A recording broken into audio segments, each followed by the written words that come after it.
Hi friends, ఇవాళ గుడ్డు పులుసు చేద్దాం అనుకుంటున్నాను. కోడిగుడ్లు 3,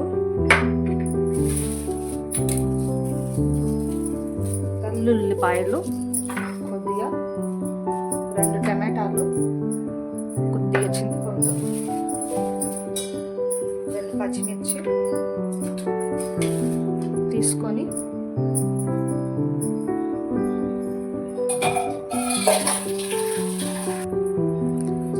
చింతపండు తీసుకొని నానబెట్టుకొని చింతపండు పులుసు తీసేసుకోవాలి. కొద్దిగా నీట్గా పిప్పంతా తీసేసుకొని బాగా వడగట్టేసుకోండి.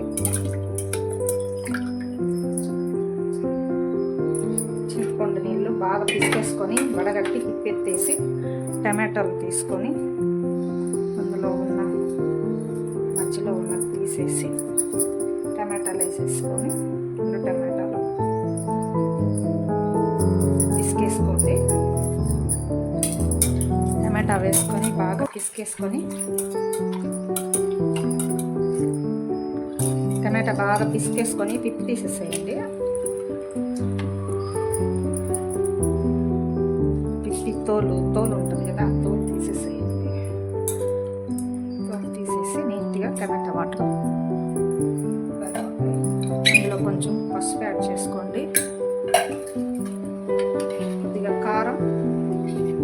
కారంలోనే ధనియాల పొడి కూడా మేము మిక్స్ చేసి కొట్టేస్తాం కాబట్టి ధనియాల పొడి సపరేట్గా తీసుకొని అవసరం లేదు. కారం మాత్రం వాడేట్టుకుంటే ధనియాల పొడి సపరేట్గా తీసుకోండి. తగినంత బాగా కలిపేసుకొని పక్కన పెట్టేసుకోండి. ఉల్లిపాయలు తొక్కు తీసేసి నీట్గా కడిగి పెట్టేసుకుంటే తిరగమాతలో వేసుకునే దానికి స్టవ్ ఆన్ చేసుకొని పెట్టుకొని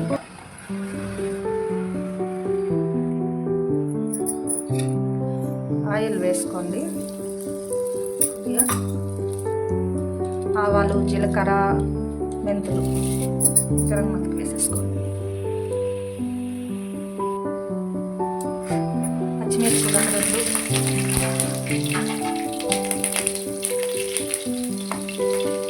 తెల్లగడ్డలు 2 రెబ్బలు తొక్కు తీసి పక్కకి వేసేసుకోండి.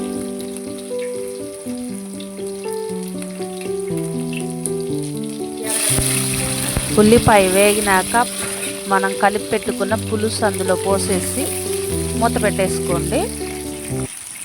నాకు వీడియో కట్ అయిపోయింది, అందువల్ల పులుసు పోసి చూపించలేదు ఫ్రెండ్స్. బాగా మరగనివ్వాలి. పులుసు పోసేసాను, బాగా మరగనిచ్చి దానికి మూత పెట్టాను. ఓకేనా?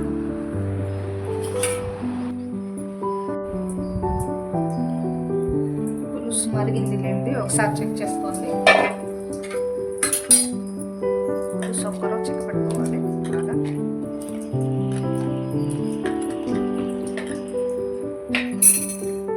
కోడిగుడ్లు, పచ్చి కోడిగుడ్లు కొద్దిగా కొట్టుకొని కొంచెం తొక్క తీసేలాగా ఓపెన్ చేసుకోండి.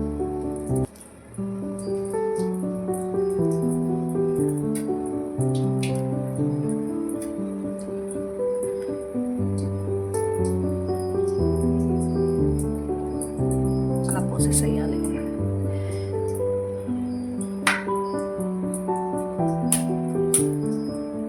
కోడిగుడ్లు ఏదైనా పోసుకుంటారో అన్నీ కొట్టి కదిల్చకుండా ఒక్క దగ్గరే పోసేయాలి.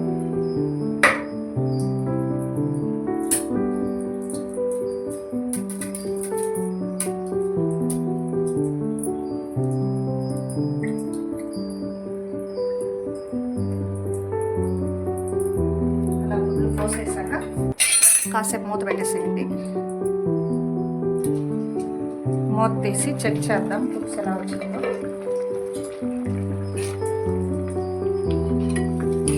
గుడ్లు ఇలా వస్తాయి. గుడ్డుగా ఒక చోట కొట్టు పోసుకున్నామంటే ఇలా వస్తుంది గుడ్డు.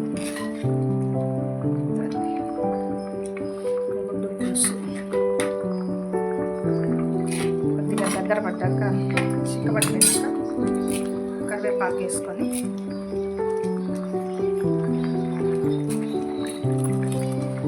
కొద్దిగా ఇంగువ పొడి వేసుకొని ఇంగువ పొడి కొద్దిగా చిటికెడు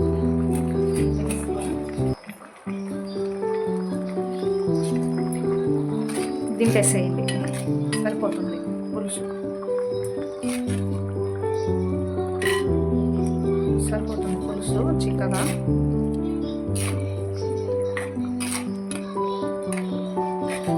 గుడ్డు పులుసు రెడీ అయిపోయింది. కోడిగుడ్డు పులుసు ఈజీగా. ఒక మూత పెట్టేసుకొని స్టవ్ ఆపేసుకొని సర్వ్ చేసుకోండి.